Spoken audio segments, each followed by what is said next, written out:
Here's a long one. Nothing but net. Oh, my goodness. Didn't see that coming. I'm diddly dee. Yeah. Hello, everyone, and welcome to another episode of On That, brought to you by OTS. I'm your host, Natalie, but most people call me Nat, as you all know.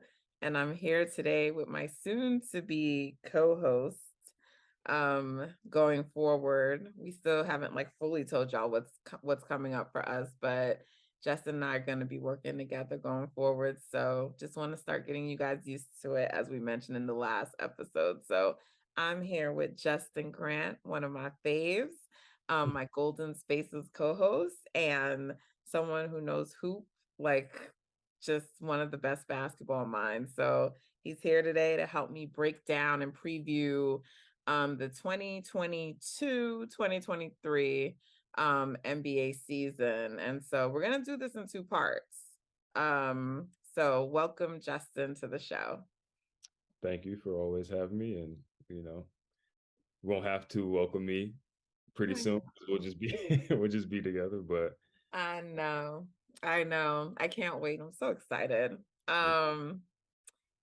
Yeah, I'm super excited. And I'm super excited to let you guys fully know what's happening. We're just not there yet. So, but yeah, we want to do a season preview. So first part one, we're going to just focus on the dubs, and there's a lot to talk about with the Warriors. So we're going to start with them, and then we'll take a look around the rest of the NBA for part two. So let's get into it, Justin. Let's do it. So since we last recorded, Justin, we spent a lot of time talking about the Draymond Green and Jordan Poole incident. And at the time, I think when we recorded, it was really funny. We recorded this whole nice little episode dedicated to Jordan Poole. And we had his trainer, Mark Edwards, on with us. And we did it, completed it. It was ready to go. And you guys were going to all get it when you your downloads. And then maybe a couple of hours after we recorded, the news broke about Dre and Poole. So we didn't release that episode as is. Justin and I got back together and we recorded 30 minutes or so to kind of discuss the Dre and Poole incident. And we gave our thoughts on that. And we did that without knowing that the video was going to be released, because we put it out. We did finally put out the episode, and then the video had released of the fight. So we haven't talked since that time, and a lot has happened. The video came out. There was lots of drama. Draymond stepped away from the team. We heard now that Draymond's going to be returning to the team. No formal suspension for him, just a fine. And there's just been a lot. There's been a lot of talk and a lot of conversation around that. So I think before we just sort of get into the Warriors season, I think we got to kind of start there and address what's happened and what this does mean for the Warriors going into the season. So that's my little recap. Now, Justin, I want to know what have been your thoughts on everything that's transpired to this point? Well, first and foremost, is disappointing. I think we all can agree that we feel basketball-wise that the Warriors are at the very least a top 2, top 3 team in the league. They should be the early favorites to win the championship and repeat. Like I said, on paper, basketball-wise, they obviously have completed the task last year, so that they have the championship pedigree. Obviously, they have 3 titles before that, but that the guys outside of the main core are good enough and can elevate their game to get the job done. They're returning their top 6, or what Steve Kerr calls the foundational 6. And then they've added 2 good bets, and obviously they're bringing along the rooks, not the rooks, but the young players, and bringing Wiseman back, and they're showing promise and stuff like that. So as we discussed, and as I said on the previous pod with Mark, just going into the season, I expected them to kind of breeze through the season where they're getting 60 wins easily. They're not necessarily being challenged in the playoffs, depending on the matchup.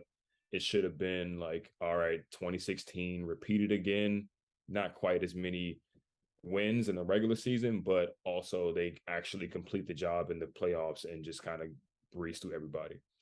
Now that's potentially compromised. So it's really disappointing to see that because the Warriors up to this point have been an organization that has, exuded class, and there's been incidents here and there just like there is with every other franchise, but you never really think about something like this happening to them, especially in the midst of another dynastic run. So that's just the main thought going into the season at this point, is just like, man, it's kind of frustrating. They should just been set to destroy everybody, but now we got to wait and see what actually happens on the court. Yeah, I think disappointment is definitely a good word, right? Like, I've kind of like, my emotions have ranged. Definitely disappointment. It was one of the feelings, frustration, annoyance. um I for sure was like mad at times, angry. I just and also concerned about Jordan, you know. I haven't been fond of the people who have like tried to make light of this, and um oh, it's just two men, and one, I think that just perpetuates really negative stereotypes, but also like, I don't know, I just feel like, and I get it, like people are gonna always say it's different, and I understand, but like if we can have empathy and understand when like a woman experiences violence, I don't understand why when a man gets punched in the face, that we're just like, oh well, he's just like a man. Like, it's like, no. It's not okay. Period. And not only that, but like, because men, and you're a man, I'm not, so you can maybe speak more to this than I can, but because men sort of have like these rules and things that you guys go by, right? Like, there are things that Jordan may go through and experience that I'm going to say like it's not right and he shouldn't, but like, and you might say the same thing, but you also know, as like a man, like certain things are just going to happen. Like, players might use it against him. Like, we don't know all the things they say to each other on the court, right? Like, we can't hear that. People talk a lot of shit and say a lot of things, and like people might say some like wild stuff to him because of that. We see it just right now already on Twitter. Like, anything that gets posted, they post a video of like him getting, punched, or they make a comment about Dre. And so I don't like, Dre is going to be returning, and the Warriors are going to try to get back to business as usual. But I just don't think it's going to be as easy and seamless as everyone thinks. And maybe I'm just being someone who's worried, but I don't think it's going to quite be what people think it is. Yeah, that's totally fair. You definitely know it's going to be brought up throughout the course of the season, maybe potentially at varying points throughout the rest of his career. People still bring up, or they used to bring up, like Chris Childs punching Kobe, like just little stuff like that.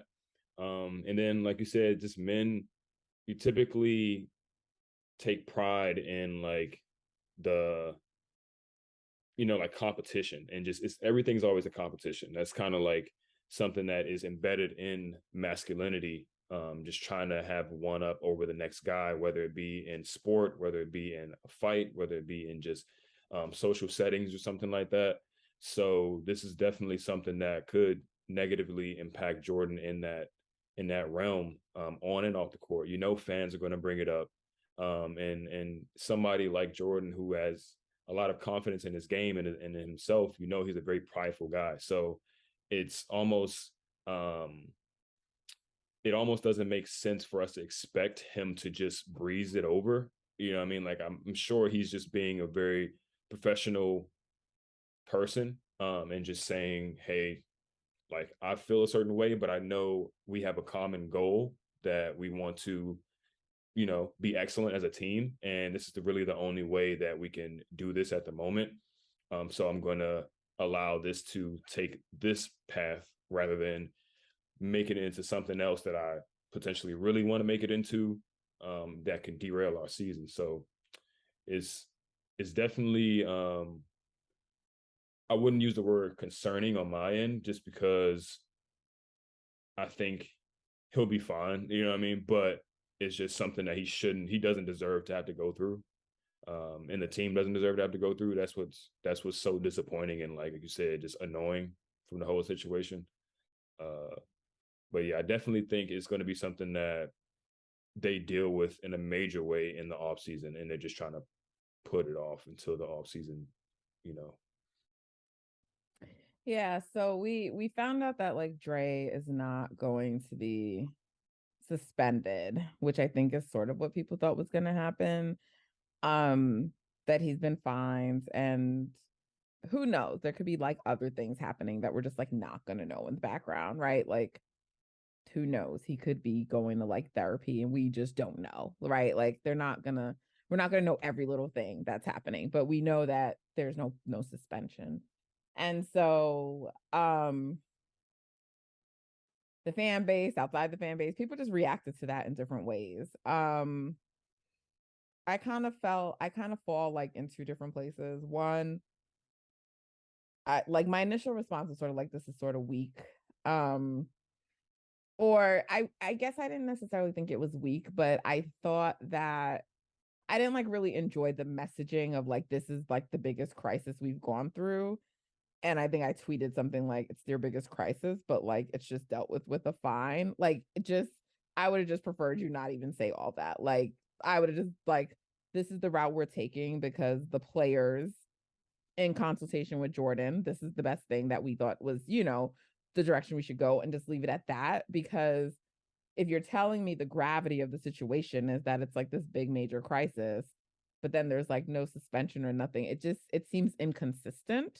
Um, but sometimes like penalties and discipline is just handed out sometimes to appease the public. And I certainly don't want that. But I'm a believer in discipline, certain forms, when I think it serves as a deterrent or helps to become a deterrent for like future bad behavior. And I don't think that Dre being suspended for like 20 games would like, aside from that also like hurting the team. I'm just throwing out an arbitrary number. There's like, not that anyone was talking about that, but just saying like a large number of games, like it would definitely hurt the team, right? But I guess I'm not convinced that that would necessarily be a deterrent. But I think because ring night is the first game, I personally would have liked to have seen him suspended for the first game, because I do think that that would have had an impact on him missing something so momentous. So I would have liked to see that, but that didn't happen. But I'm also still okay with it. Because you sort of alluded to this in some tweets, but like what he's feeling internally from his team and teammates, and the fact that what he did may have forever changed certain relationships, may be more of a deterrent and punishment than any kind of discipline that the Warriors could have laid out. And like, I'm sort of paraphrasing what you said. I think that's like what you were getting to, but that's sort of how I read it. But I also think that that's like a very valid, insightful point. Yeah, that's definitely what the point that I was getting at. Like, just Dre thrives off being a leader. He thrives off having people follow behind him and listen to his voice. That's why he wants to. Well, that's why he's in the media currently, and he's set up to continue to be in the media in even a bigger way after he's retired, because he just wants people to listen to him and follow him.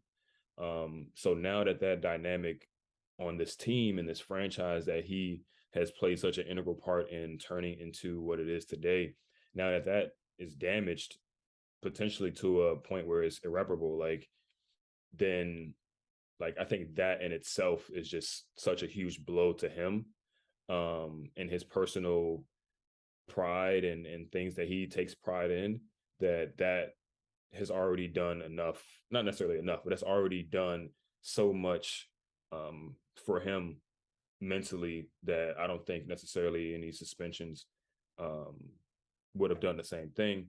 And then also, just this entire situation has given all of the leverage to Golden State when it comes to whether or not he's going to remain with the team and how much money he would get and all this other things. He essentially just took all leverage from his side. And I'm sure the rest of the league looks at it that way as well. If Golden State just decides to say, like, all right, we're going to, like, unless you pick up your option, we're going to give you this number, right, which is significantly lower than what you would have got.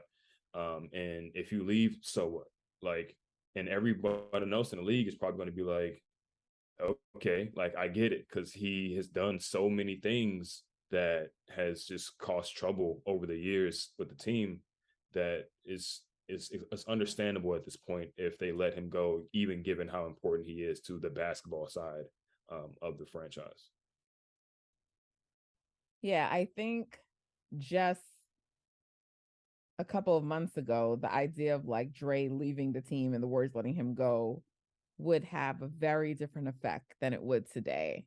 And that's honestly shocking to say.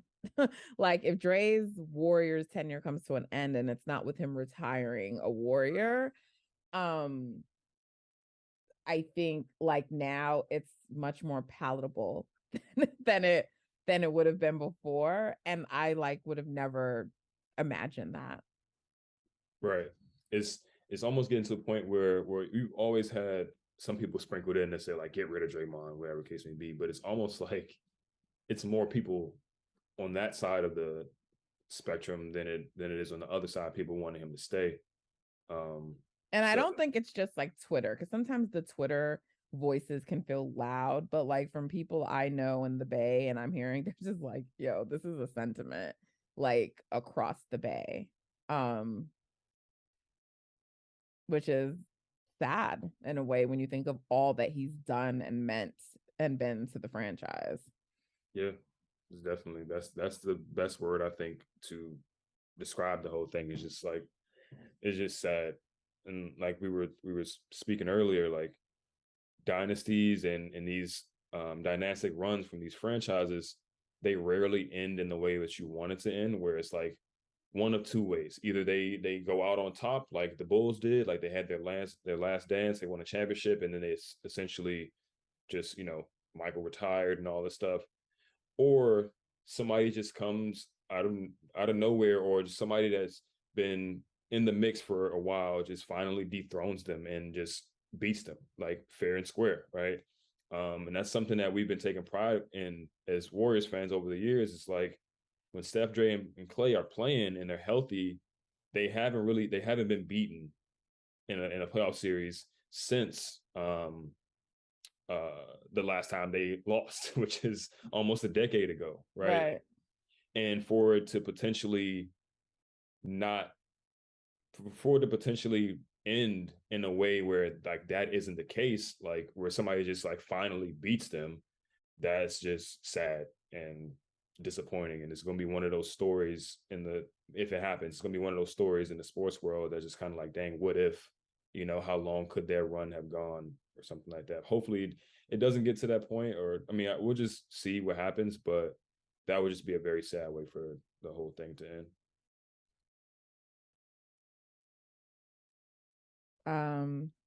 Would be very unfortunate for sure.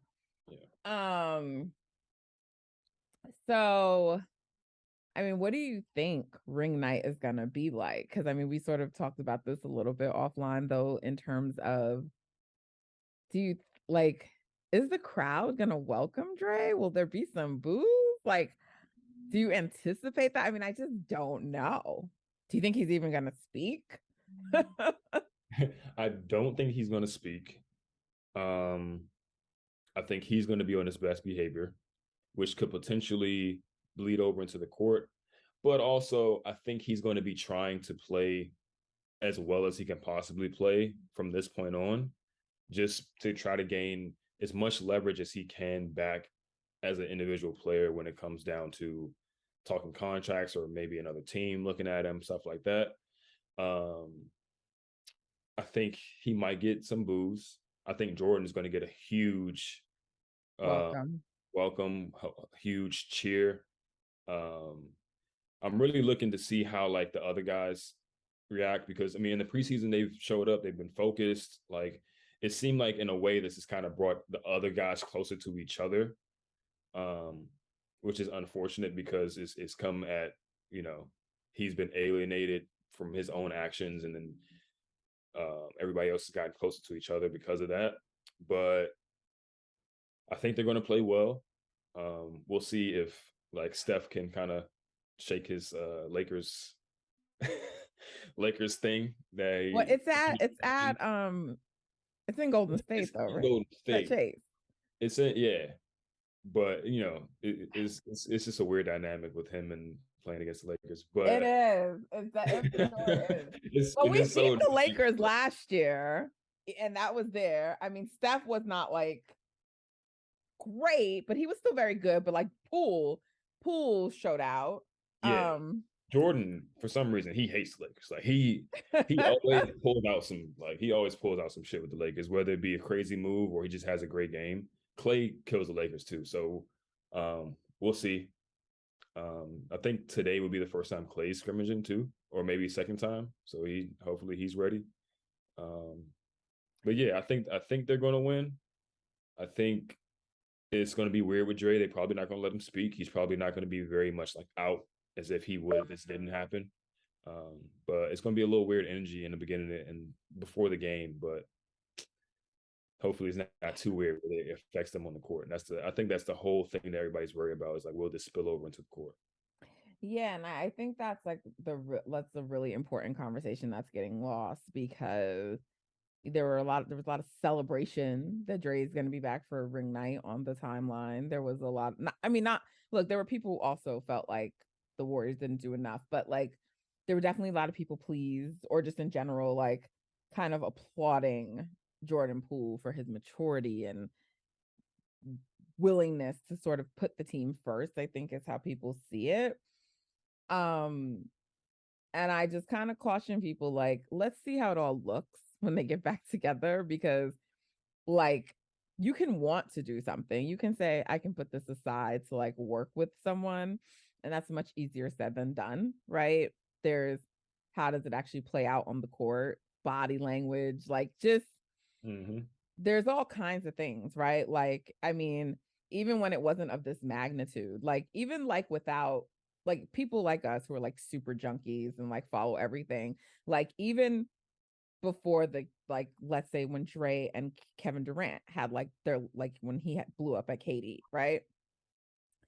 There were times we would sense Kevin Durant's body language on the court and knew that something wasn't right, I guess is the point that I'm alluding to. So we pick up on things like that, so I think there's just a lot to pay attention to in terms of, because like in terms of like what happens on the court and how it plays out, because, Stephen A. Smith, I don't know, he's like has a lot to say about the Warriors right now. I mean, I guess everyone does, but he didn't like comments that Kevon Looney made, which we'll get to in a second. And, like, but his whole thing seems to be that like, if you weren't the person hit, like this doesn't impact you. And I'm just like, what do you like? That's crazy. Like this impacts the whole team and chemistry, right? That's not just on the court. That starts sort of with your relationship off the court. And their relationships have been affected. So like, will that affect their chemistry on the court? I hope it doesn't, but it could. It might. Right. You're right. How will Dre barking orders at people land now? How will it affect him in his willingness to bark orders? Will he kind of take a step back and try to not be so much the bad cop to Steph's good cop now? Because he knows guys may be a little bit more apprehensive to receive that type of message from him. It might be more of Loon doing that, which he was already doing. Like Loon is very communicative out there. We already knew that.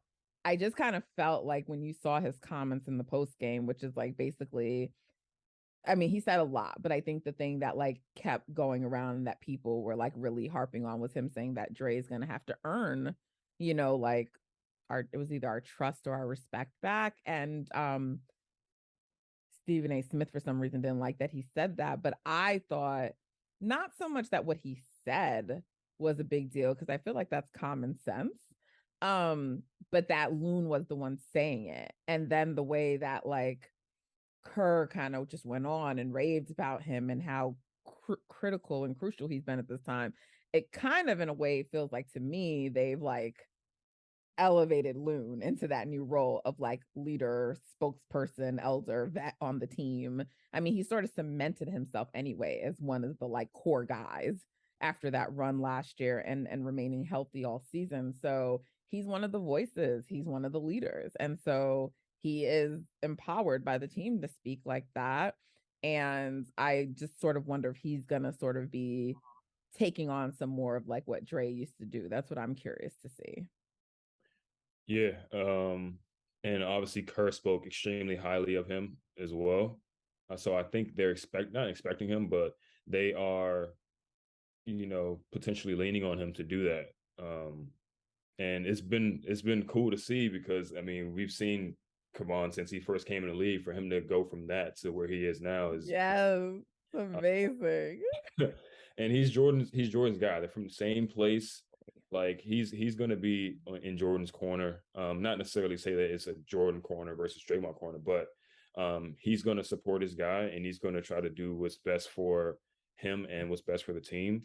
So I think him voicing his opinion publicly like that was definitely sending a message to Draymond, like, look, like I'm your guy, I'm his guy, like I'm just trying to get the team together, but this is what is going to have to happen in order for us to, move forward. So it's been definitely a pleasant surprise to see Loon turn into this type of voice and player like within the team. Yeah, for sure. And when you think of him as someone who we've all kind of like Luna's good in his role and he's like value to the team but we always kind of thought of him as like a secondary, not a starter. We put him in trade talks, many of us, and like for him to like now be like a staple, like now I'm like Loon, trade Loon, what? Like no, it's the changes. I'm happy for him. I really am. Yeah, I mean he's gotten better every single year. Like whether it's him getting a little bit stronger so he can bang with some of the bigger players because he came into the league a little bit more thin, right? His projection was more of a 4, right? Because he can shoot, he can handle. He was a little bit more mobile before he started getting injured and stuff like that. So it's been admirable to watch him morph himself into the type of player that he is now, which is such a sturdy defensive center, one of the best defensive players, period, in the league. And then how he's like turned into this leader as well with his outspokenness and just how he anchors the defense. And we've seen in the playoffs and in the finals and all this, there was moments where Dre wasn't out there and they didn't necessarily miss a beat on defense because Loon was doing what he was doing. So definitely super proud of what he's like turned into at this point. It's crazy. Yeah. Speaking of Steph, I'm curious about his relationship with Dre because when he did the initial presser kind of, to first address the situation, he was visibly annoyed. For sure. Visibly annoyed. And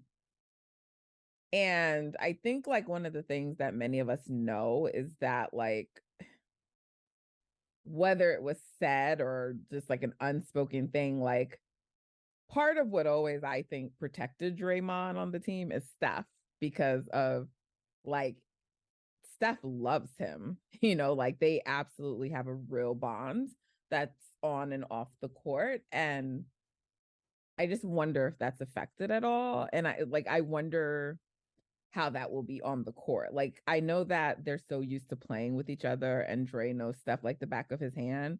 So I imagine that kind of like connection will like still exist, but like when Dre does something, like is there going to be like all the high fives and excitement and that camaraderie together? Like maybe when you're just like in the moment and in the game, you're not thinking about the other stuff, so it won't matter, or will it? Like will it linger? Like will there be any change? And I mean, Steph is such a pro, and he's also somewhat of a politician, so like he may not let that become apparent to us, but like he was visibly annoyed in that presser, and he's usually really good at not like letting on to things, but he was visibly annoyed, and I wonder how that's going to be in general. Like, you know, like in general with anyone, like the celebrations, that's all part of the chemistries. I mean, we touched on it already, but there's just my mind is so, you know, like I hate that this is what I'm focused on, but their chemistry is so important that like I'm not even so concerned with like if you lose some games in the beginning or not,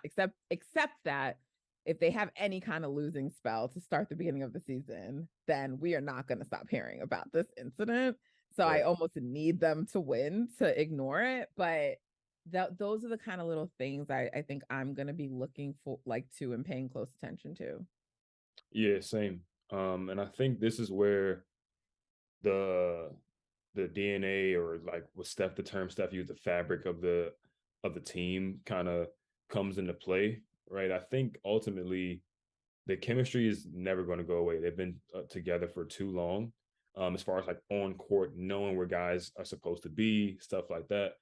I think where we're all more concerned about is like the morale of the team. Like, do they like to be around Dre at this point? Like, is that going to spill over onto the bench? I think on the court they'll be fine for the most part, but it's definitely going to take some additional leadership from Steph on top of what he already does. Andre, Loon, Clay. I think Clay, just kind of his personality is going to help the situation a little bit because he's so like go with the flow, like everything's cool always, like I'm gonna just dance and be on my boat and stuff like that.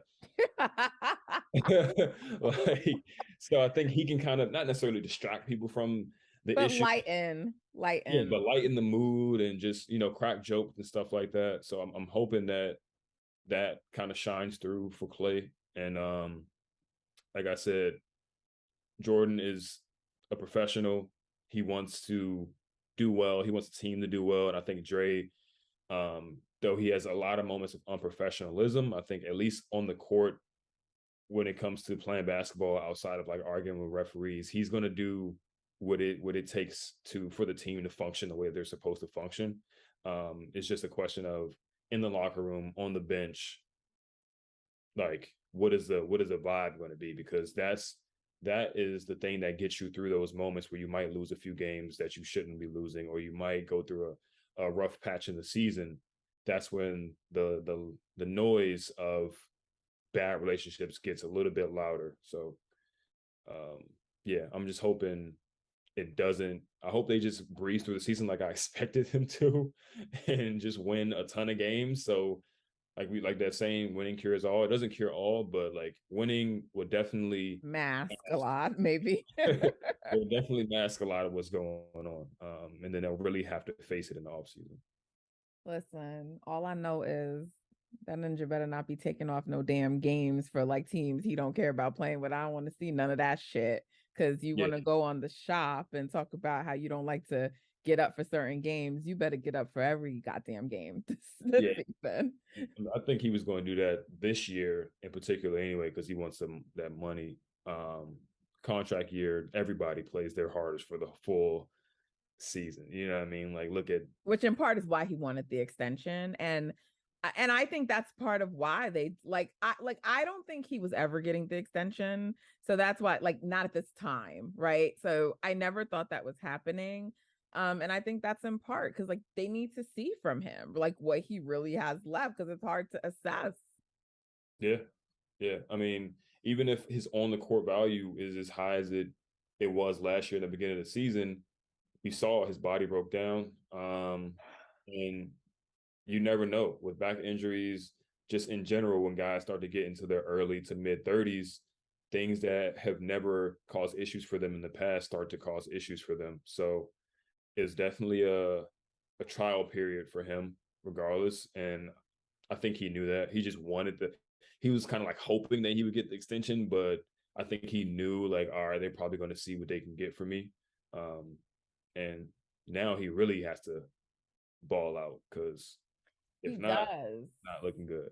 And even if he balls out, I'm still a little curious about what he would be offered around the league and who would be willing to offer. I mean, we know the Portland Trailblazers probably would. And I'm sure maybe the Lakers would, depending on how their season goes. But I don't know the other teams, and I don't know what would be on the table for Dre. And in light of this, like, Jordan Poole incident happening, you have to wonder, like, in general, teams are gonna be like, do we really want to bring him into our locker room? So I think it definitely changes the equation. And I think something that's really important for people to remember is that Dre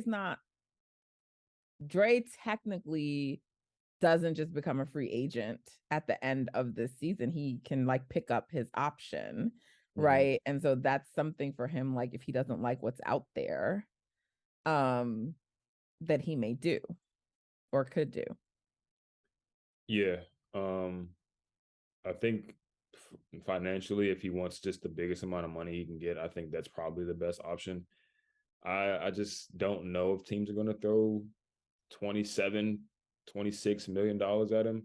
And I don't know if teams, one, have that type of money to throw at him, and two, are in the type of situation where it would make sense for them to throw that type of money at him. And then you obviously add on this additional layer of the off the court stuff that he could potentially be bringing to a franchise. And you can make the argument that this, like, the Warriors franchise is like the worst possible franchise for you to be doing things like this, because there's no real reason, there's no dysfunction there. So you're just creating dysfunction seemingly out of nothing. And he's done it over the course of years. So you get into these other situations where it's not as quote unquote perfect, where you're playing with a selfless leader like Steph, and you're playing with a team that has had a championship roster for many, many years and a championship coach who's been all over the NBA. It just seems like it doesn't really make sense for there to be dysfunction created there. So when you get to less than perfect situations, what is that going to look like? So I just don't know what his market value is to the teams that actually want him and can acquire him. So yeah, I think 26 million is the most that he would probably get next year. And essentially, it just wouldn't be smart for him to not take that player option. Yeah, I mean, I guess the only real value to him would be, like, I guess maybe if someone wants to give him, like, I don't know, like 20 million over like 2 years or three, whatever, like, just the long-term value and security of that may be enough to entice him.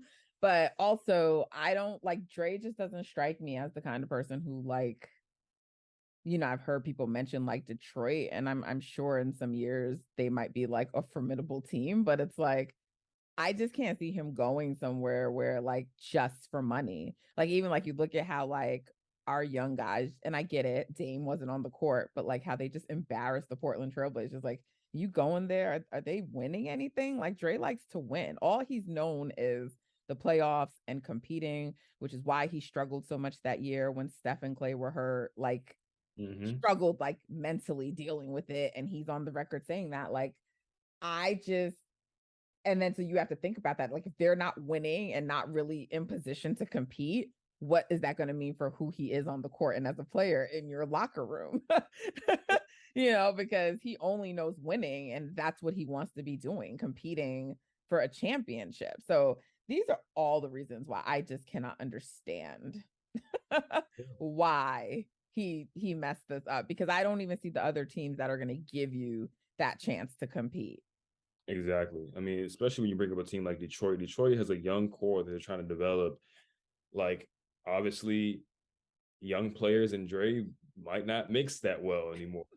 Like, so it wouldn't make a lot of sense for them to bring him in there and then essentially take touches or whatever the case may be away from his young players, and it just, I don't know if that would go well. And then Portland, you look at Portland, they aren't going to win anything this year. At least I don't see them making the playoffs. They might make the play in. They'd probably be like 10th, 9th seed. And then what does Dame look like next year? He's dealt with some injuries. He's getting older, and Nurk is getting older. I mean, despite he's not that old, but he's had injuries and he just doesn't look good. So, yeah, that point that you made about, like, just not, Dre's the type of dude that he wants to be playing in June. He wants to be playing in May. And if it's not that type of situation for him, I just can't see him wanting to part ways with Golden State for that, right? That's why it seems like it's like Golden State or the Lakers, which will you be winning if you go to the Lakers? I don't know. Like, so yeah, it's just such a weird situation now. It's very weird. So let's talk about the rest of the team. Because I've been like really impressed with what I've seen in preseason. I mean, I haven't gone, like, I watched like a little bit of the games in Japan, not ever the full games. I kind of like went back and watched stuff, but like even in the game that they lost to the Lakers, there were lots of things that I like that I see. Um in the second unit in particular, there's just like so many different things. So I'm gonna tell you what I liked, and I need you to break it down for me and everyone, because that's what you do so well. And also I want to know here though what you've liked and saw. So one, this sort of a two-man game that's developed between Jordan Poole and James Wiseman. And let's just talk about James Wiseman while we're at it. Well, like I'm Shout out like to the gym. Shout like out to the tears gym. to my eyes. Yeah, he's been balling. He's been balling. You can still see some of the rawness there, but you can see how much strides he's made from his rookie season to now. Just little things like understanding where to stand on defense, right? And there's some things obviously that he still has to work on with his verticality and challenging shots, but you can just see that his presence inside is definitely deterring a lot of players just because he is so big. But for him to take it to the next level, he has to get a little bit better with his timing and how he approaches blocking shots and challenging shots. But on the offensive end, you can see his skill set when you put him next to guards and wings that know what to do with the ball and know how to engage his defender and then drop it off to him where he needs it and stuff like that. You can see his gifts really shine through. He's super big, athletic, potentially he has lost a little bit of burst with his knee injury, but he still is one of the better athletes, I think, at his position in the league. He has soft touch, he can shoot a midi, stuff like that. So I think he's a weapon. He's definitely a major weapon as long as he's around a neutral on the defensive end and making sure that the plays are developing instead of like holding the ball like he used to do his rookie year. Then I think he can like be a major weapon for them off the bench, like throughout the regular season playoffs. I mean, as a bench player, to me, he's like substantially better than like other people's bench players, right? So like while he might not still yet be ready to play with the starters, and maybe that will come over time during the season, he's definitely at a level higher than a lot of the players that some teams would have on their benches. Is that a fair statement? Yeah, I think so. I think so for sure. And the thing with the Warriors is like they obviously don't like, and none of these teams like just sub out their entire five and put a new five. So it'll be some cross matches with him and some starters and some starting caliber bigs that he's going to have to learn the hard way, like he kind of did with Anthony Davis. Like you gotta really be brushed up on your scouting. You gotta really know these guys' strengths and weaknesses, and there's no better way to learn than to experience it yourself. So I expect him to look a lot better as the season goes on than he does even now, which is exciting because he's looking pretty good already. What did you see between him and Poole? I mean, should I actually expect that there will be some pick and roll between them and that Steve Kerr is going to allow that to happen? For sure. I think at least once Steph went down last year, he kind of let Poole play to his strengths, whether it be isolation, pick and roll, stuff like that, because he's more of a modern guard than like modern in the sense that like heavy pick and roll, wants to handle the ball, wants to shoot off the dribble, stuff like that. Rather than Steph and Clay being more from a traditional standpoint as scorers, like where they run off the ball. They got a lot of Reggie Miller, Ray Allen to their game, but they obviously Steph can mix it up with the ball as well. And I think from this point on, Kerr's like, all right, we might need to transition a little bit and evolve as a team and how we approach offense in order to maximize all of these guys. And I think just for James himself, being a pick and roll big is probably the best way to optimize him offensively, even though he's made some strides, some noticeable strides as a guy who can catch the ball in the post and make some reads. He made a really good pass to Jermichael in a cut last game, and his footwork is improved too. I noticed. Yeah, Decky's been definitely getting them right. But as far as the pick and roll with Jordan, it can potentially be a really devastating punch for the Warriors off the bench, just because both of them have such a wide skill set and what they can do offensively. Jordan essentially is an elite 3-level scorer already. He can shoot the three off the dribble, going either way. He can shoot floaters. He can shoot mid-range. During that 18-point quarter, the third quarter the other night, he hit like a few mid-ranges in a row where it was just not even hitting the rim. And he's one of the best guard finishers in the league already.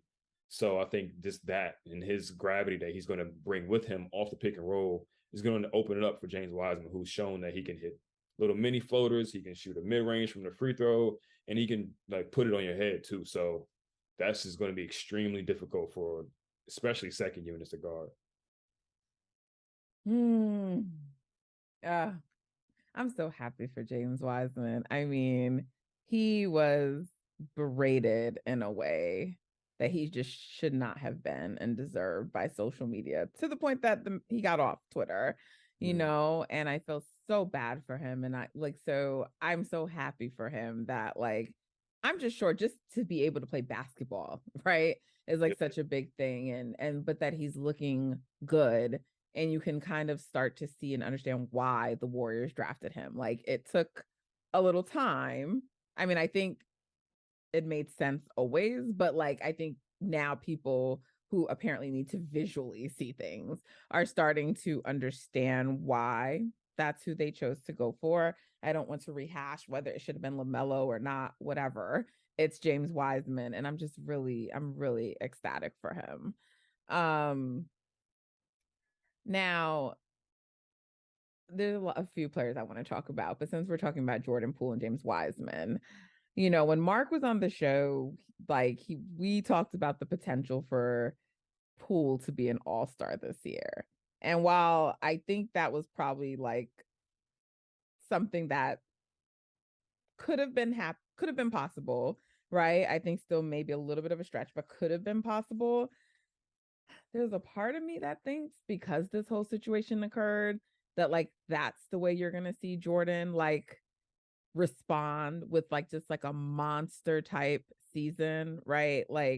I don't see him being the kind of player, because we're sort of expecting, and that's what the news and the scuttlebutt seems to be, that the extension is coming soon, and it may even be a little bit more than it would have been to compensate him for his troubles.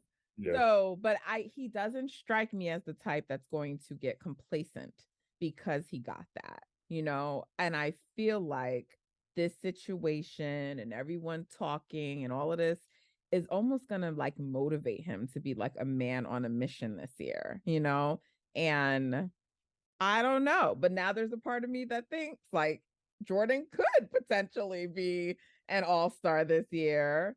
I saw some people saying sixth man of the year, and I'm just wondering, is he going to even be treated as a true sixth man? Because he's going to play.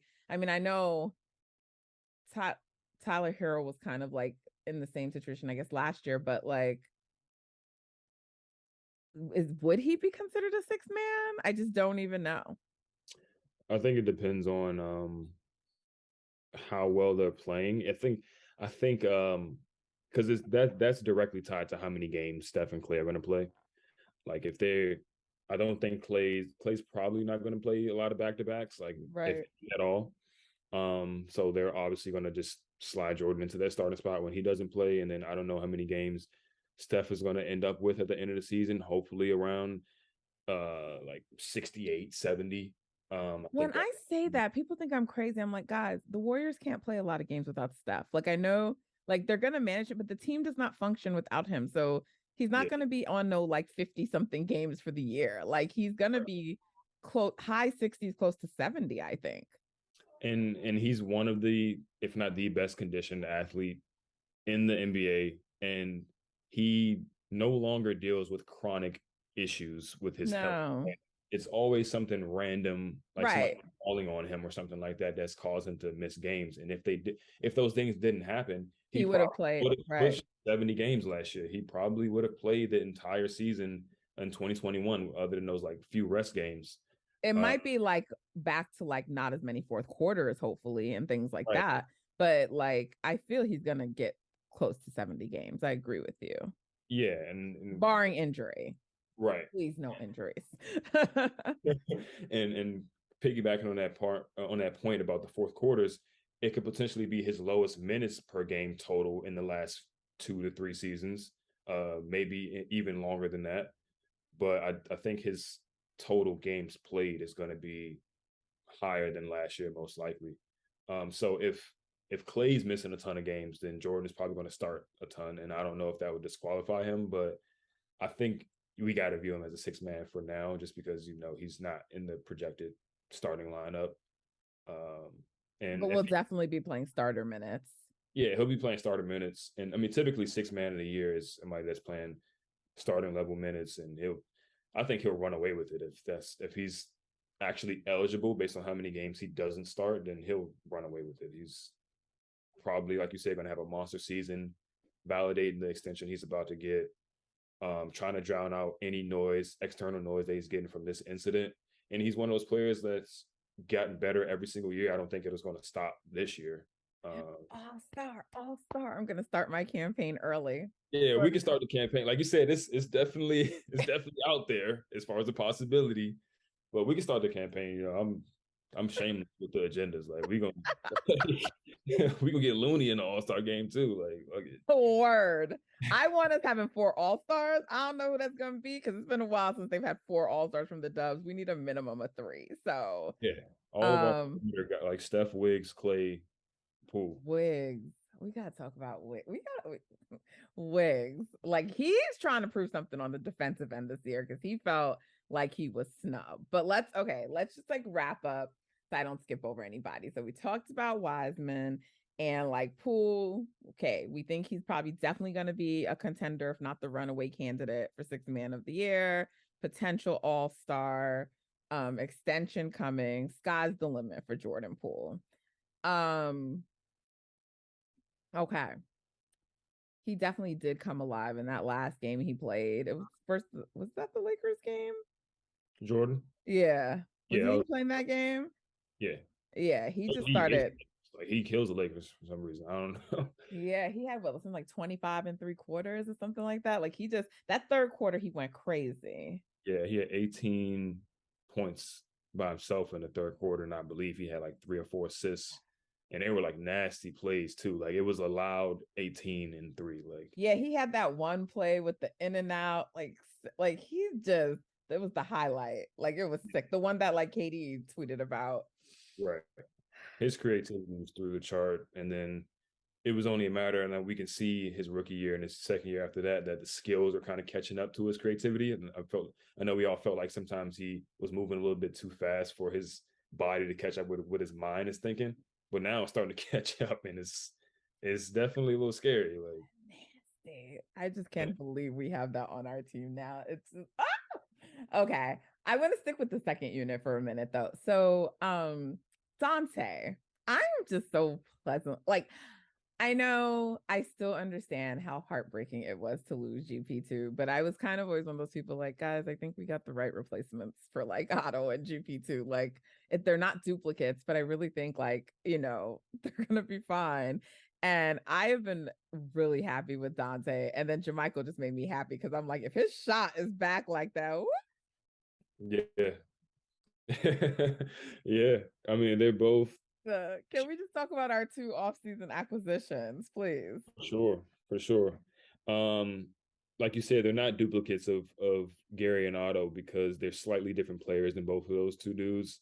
I think Dante, we all knew he was going to be able to bring a little bit more than Gary could offensively, at least as a ball handler and a shooter. Gary was devastating as a cutter and like finisher at the rim, but Dante, what he was doing against the Lakers, just getting in. I mean, against the Blazers. He's a really good playmaker. I didn't know that he had that kind of court vision. Oh, yeah. I mean, I'm pretty sure he's played like a lot of point guard before he got to the NBA, and he kind of got put into like a shooting guard role. But he can run second units. He can be off ball, on ball. He's just a good, well-rounded basketball player, and that doesn't do anything really bad. He does everything really well. That's his thing. I have a question because I saw someone tweet something like he brings like some playmaking and ball handling that we haven't had before in the squad. And I was like, I feel like Andre Iguodala sort of did that. But like Andre was like a sixth man, I suppose, and Dante is probably what, like your seventh man, right? He's like a seventh, probably the seventh guy. But do you think in terms of like playmaking that do you think he's more versatile than Andre? Comparable? Offensively, that's a tough question. I think in a way, yes, offensively, because he's a better shooter. Andre is a really good ball handler for his size, but I don't think he's like a better ball handler than Dante is. And I think Dante is a little bit more creative with the way he tries to wrap around passes and just stuff like that. I think Andre is just a very safe. I know my role, but I'm also 6'7" and a freakish athlete, so he can just do more things like with his athleticism that Dante can. But I think when you talk about having a floor game, Dante probably has an edge on him. And then as an off-ball player, particularly when spotting up from three or attacking closeouts and stuff like that, I think Dante potentially can have a little bit more to him than Andre did. And Andre obviously has the edge in being in the dunker spot and finishing plays as a cutter. So yeah, I would give Dante a slight edge over Andre on the offensive end in that particular role. Okay. So yeah, I'm loving the Dante pickup already. And then JaMychal, I mean, I like that pickup too. I think there was like some questions about, can he still shoot? Like he kind of had a down year, battling some injuries. So I just feel like that unit, those guys playing together, it looks like they've developed some chemistry with one another. Yeah. Already. Because they just know how to play. That's why it's funny when like we bring in somebody in the off season and people are looking at how they played with their last team, like, oh, he was washed last time he was there, blah, blah. It's like, well, the Warriors play different than anybody else in the league.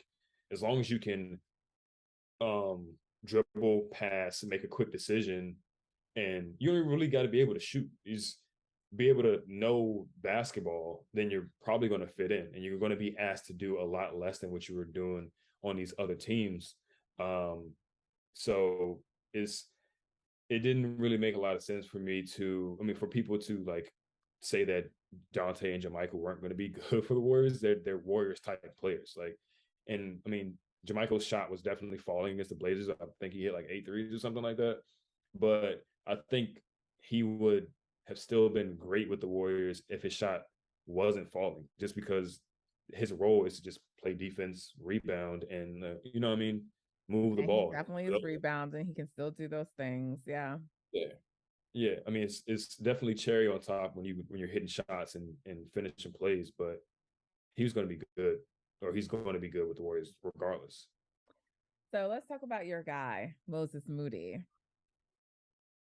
Next up.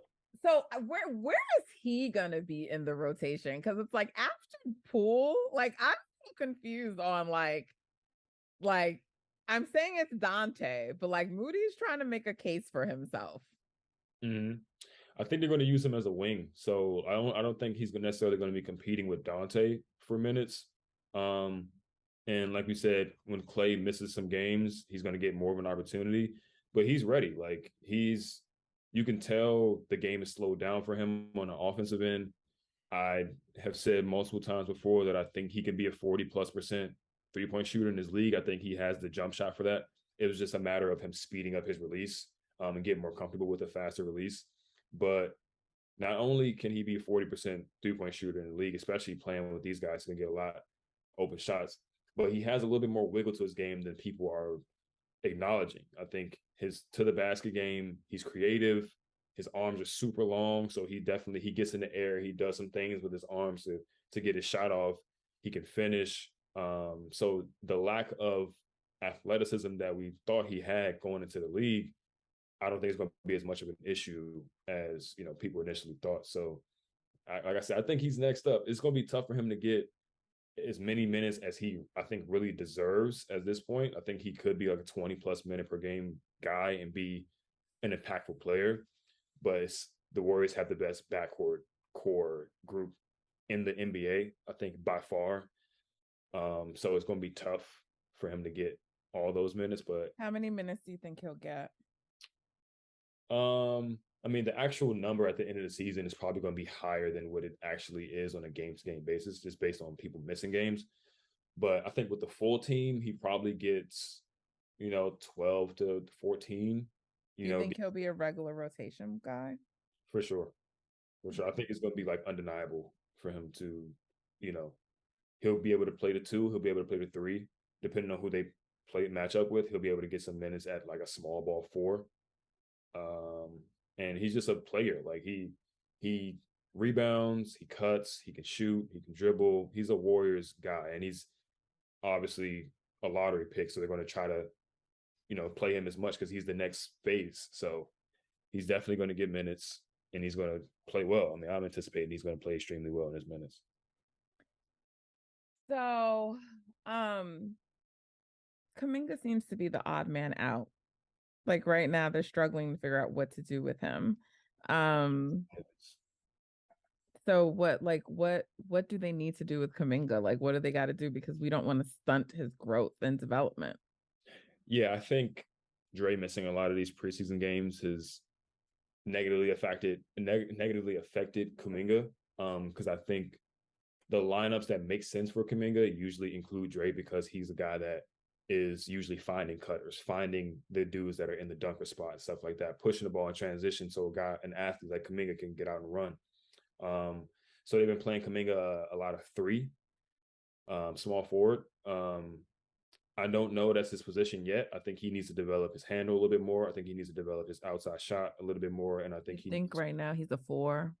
I think he's a forward in this offense. Like, I usually compare him to GP2 as far as like his optimal role with the team right now. And I think once he expands his skills, like his soft skills, like dribbling, shooting, and just like understanding a play development, like kind of like what I was talking about with Wiseman earlier, just seeing plays develop before they are actually developing instead of holding on to the ball.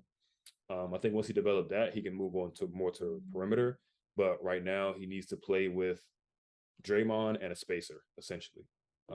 He needs to be the guy that's occupying most of the space within the 3-point line.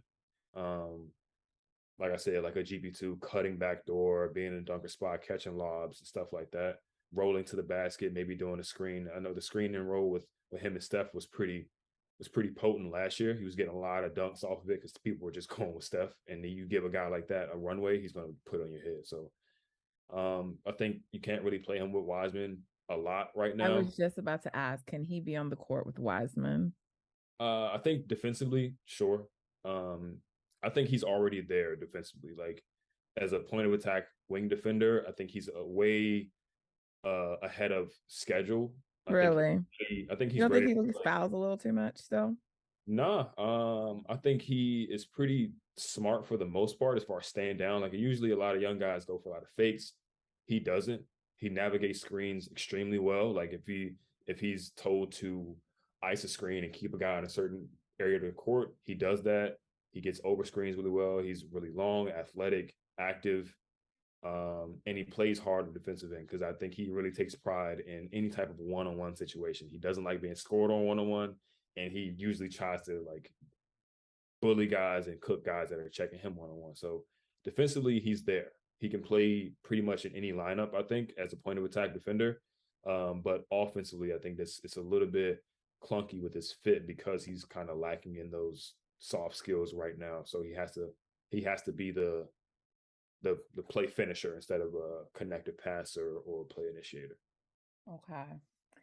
So then talk to me about Pat Baldwin Jr., because I asked when we last spoke, like, could he possibly work himself into the rotation? And I feel like he's trying to force himself into the rotation, Justin. Yeah. Can PBJ make it into the rotation, get more minutes than we were maybe anticipating? Because he's looking good, Justin. He does look good. He's a dead eye. He's another guy that's probably going to be 40+%, like from three. He's Shot smart. is pretty. Yeah, it's definitely pretty. And you know, it's like it's effortless for him. You know, that's what he does when he shoots it. Other guys, like, it's kind of like, that's not your thing. But for him, that's his thing. It's all about the other things that he does in the court that's potentially going to be what gets him in or holds him out of the rotation, like defensively and all that type of stuff. But he's a smart player. He understands his strengths and weaknesses as a defender. He uses his length. He doesn't really try to overexert himself. They've been playing him a lot as like a small ball five in the preseason. It's just a matter of like foot speed and stuff like that. Can he guard fours? I don't know if it's definitely going to be an uphill battle for him to get into the rotation because they don't anticipate him like having to do that because they're so deep as a team and he's a rookie. So they're probably just like, all right, stash in the G League. You're going to play here and there when such and such doesn't play with the big team. But in those opportunities, I can definitely see him showing out and then Kerr being like, I might want to give him a little bit more run, So I mean, it's a good problem to have, but I don't know. I remember there being something. I can't remember. Like, I don't remember where I read it, but I know that he had conversations with the team about what he needs to do to get on the court, and like he noted that. So I mean, it's a goal for him, clearly. Yeah, and that's good. Like, you want somebody that's going to push and get better and show that they can, really be impactful even as a rookie. Yeah, I mean, it's kind of like what last year with Moody and Kuminga. Like, we weren't necessarily expecting them to be in a rotation, and then Kuminga would have a good month to 2 month stretch where he's shooting really well from the field and he's dunking everything and he's playing good defensively. And Moody, obviously, whenever he got plugged in, he was just like kind of immediately, you can see that he was ready to play. But the minutes just weren't quite there for him. So I think that could be a similar situation for Pat and even Ryan Rollins this year because I was just about to say what he looks. I mean, I feel like I don't spend enough time kind of like talking about Rollins because it's just like he was just kind of there and they paid to get him and then he was hurt but like they paid for him. So I feel like they did that because they want to use him, but like, where's he going to be used this year? I mean, it looks like he can be used. He was good. He played well. I get it. It was preseason, but where are these guys going to get minutes to play, Justin? Yeah, I don't know if the minutes are there for him this year. It's going to have to be one of the situations where a lot of guys are sitting, but you can tell he can play. Like, what were their plans for him, though? What do you think, like, is the vision for him eventually on this team? I think they're trying to groom him into being like a backup point guard or just somebody just in case Jordan didn't want to sign his extension. They got another. I think that might have been the thought process. And just another player that they can just have in-house that they develop and see where it goes from there, whether that could be, dangling him as a trade piece or something late in the future. I would like to see him just stay with the Warriors for the long term because you can see the foundation is set. Like, he can shoot a mid-range. He has creativity. Like I said, I tweeted the other day, like, they're guard university. Like, Steph, Clay, Jordan, they groom elite guards. And I think he might be the next one, even if you include Moody in there too. He might be one of the next ones that just kind of takes that step up and becomes something like substantial in the future. What does this mean for our guy Quindary? Like, I know that he is on a two-way anyway, but I kind of like, oh, I thought Quinn would like, kind of get his opportunity here, but there's a lot of talent. Yeah. A lot of talent. I mean, obviously he'll be on the two-way. But I don't know what that means for him getting on the floor aside from like when people are out and they need him or if someone gets injured, God forbid. Yeah. It might have been a year or two. I don't want to say too late, but if he'd had the same opportunity that Gary had, where there was kind of like not necessarily a hole in the roster, but there was a lot more opportunity for someone to step in and imprint their impact on the team. I don't know if that opportunity is quite there this year, just because we just talked about Moody's going to be taking a leap, and Dante's so good, and Ryan Rollins has showed some flashes, and then you obviously have the big three guards, Steph, Poole, and Clay. I do think Quindari's path would be more of a wing, like just coming in and somebody that can guard some small forwards, and just be a defensive pest, and that's always going to be viable. So I think he's going to get minutes, but it's going to be tough for him to take a GP2 type path or a JTA type path where he starts on a two-way and gets brought up to the actual main roster and becomes an actual rotational player for them. I was, like you said, I was hoping for that to happen because he does deserve it, and he is good enough to be a rotation player on a really good team, I think. I think a lot of people don't understand really how good he is, but his team is just ridiculously deep, particularly in the backcourt. How do you think the final roster is going to play out in terms of like for the season? Like, are they going to leave that last spot open? I don't think so. I think eventually they might bring in to start the season, though. Oh, to start the season, yeah, I think they're going to keep it open. I think. Okay. So, I mean, we know who the 14 guys are. I should probably go through those. But then Quinn's on the two-way. And so what about like some of these other people who they've had like playing? What's the guy? Shit. Pat Spencer. Lester Giannis. No, well, he's two-way, right? We're gonna give you two-way, yeah. Yeah, so it's Lester and Quinn, not Quindary. Every time I say Quinn, I'm thinking of Quinn Cook, even though I know I also call Quindary Quinn. So it's Lester and Quinn on the two ways, right? So this guy Landry. Is that his name? What's his name? Oh, Anthony Lamb. Lamb, there you go. I don't know why I said Landry. I knew it was an L. Yeah, Anthony. Like, what are they planning to do with him? I mean, I'm not sure. I think they're just taking a look with Anthony Lamb. I don't know if Lester, because I mean, two ways you can just kind of like drop a guy at any point. So I don't know if Lester is like solidified in his spot. I think QW is, and I think they're letting Lamb, Lester, Pat Spencer kind of all play for that last spot, last like two-way spot. But based on what people have been saying, like Pat Spencer might be in the lead at this point. Really?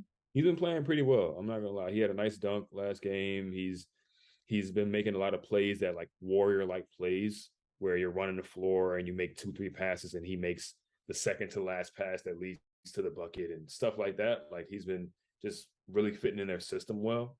Tai Jerome is another one that's kind of like they brought him in to see what he can do.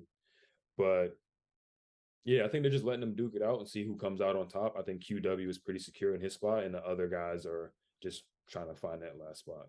So you think it's possible that Lester doesn't end up with that last spot? I think it's possible. Yeah, I think it's possible. He doesn't. I mean, because I don't think they're going to put any of those guys on the roster for that 15th spot, not to start. No, I don't think so. I think they're just trying to. They don't really need that spot filled right now. I think they're trying to go through the regular season and see, okay, what do we potentially need? Does somebody get injured and we need to fortify that position? Something like that. I think that's what they're thinking. But yeah, I don't know if Lester is like super secure in this spot because he hasn't really been playing a ton in the preseason, and he's been coming in super late in the games, like kind of when the games are like done and they're just like trying to see what they got. Whereas other guys like Anthony Lamb has been getting like second quarter run and first quarter run. Pat Spencer is checking in the game second quarter. But do you think that's because they are more familiar with Lester, so they need to understand what those guys can do, or do you think it's because they're higher on them than him? I think it might be that they're higher. Because Lester, I mean, they could be that they're more familiar with him, but I think it would be kind of not necessarily irresponsible, but it would be kind of like a disservice to him to just like not play him and let other guys get some shine just because they kind of know what they got with him. So we'll see. Ultimately, I think there's a good chance that he stays in his spot, but I also feel like it's a good chance that his spot is not 100% secure at all. Okay. So, is Andre at all gonna ever play, or is he just strictly there to like mentor? I think he's gonna play. I Okay. think I think he's just working his way back, and they're kind of slow playing it because they know that when he does play, it's you playing Russian roulette with it. Like you don't know when he's the next time he's gonna play, so they're trying to save him. He's kind of like the break glass in case of emergency type of thing. Like, all right, it's a big game, we're gonna play Andre, or and I mean they've echoed countless times that he's not there just to do the mentor thing. So I think he's definitely gonna play. Where and how many minutes, I'm not sure, but at least for right now, he's on mentor leadership, put out the fire duty right now. Um, Okay. which is another sigh of relief that he came back because you didn't know something like this was going to happen, but it was like Right. we need Andre back just in case some bullshit go down. So You do, and I think he's really good for Kaminga. Like he's yeah, really good for Kaminga in particular. I mean Moody too, and like in all of them, but I think for Kaminga because you can see that Kaminga gets frustrated, he gets in his head, and it seems like Andre has that rapport with him. yeah, that's his guy. I think I heard someone mention that like Kaminga was like hitting him up, like, "Yo, come back to the team."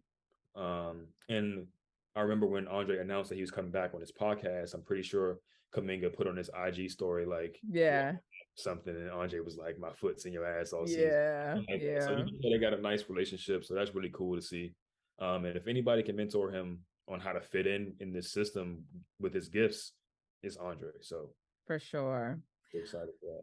So I started with those guys first because I kind of feel like we can like run through the starters pretty easily, like everyone knows them, and we kind of already touched on like Kevon Looney and the leap that he took. So I mean, I felt like it was always like this: our starting center is like not determined, and it's this and it's that, but like Luna's our starting guy, and I'm very comfortable with that.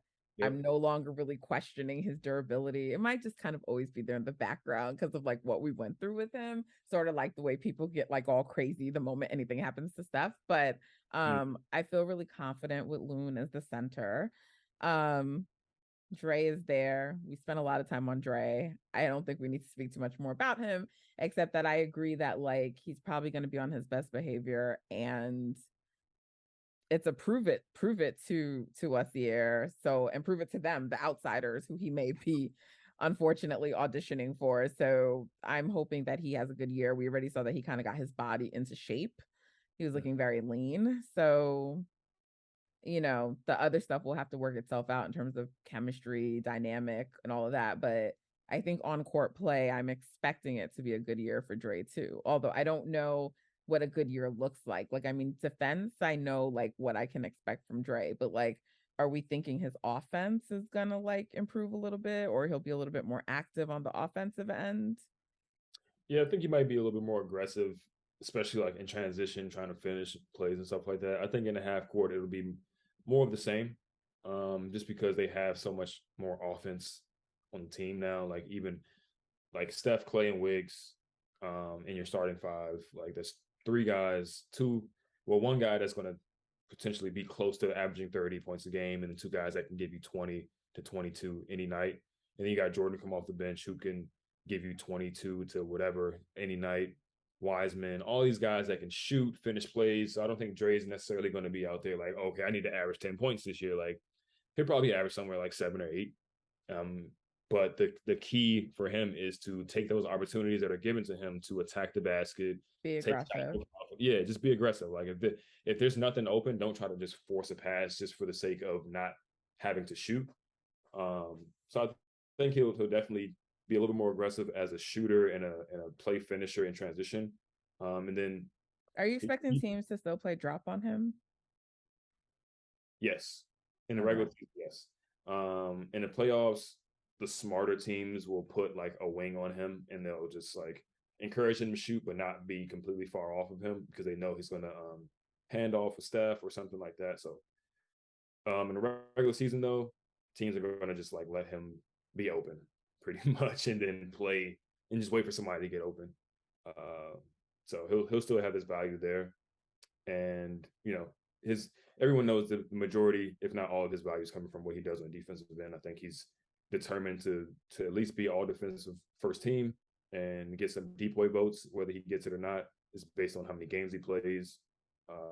But yeah, I think though this incident like will have hurt him with some of the media because like those things matter. So like, it's kind of like what we said about Ant Edwards in terms of like, I don't know about him being an all-star because of like, I don't know how like his comments in the off season, like when you have some of that shit, you kind of got to like repair yourself, and I know that there were already media who were not high on Dre, but like, I don't know. I just feel like he has some repairing to do, not just with his team, but around.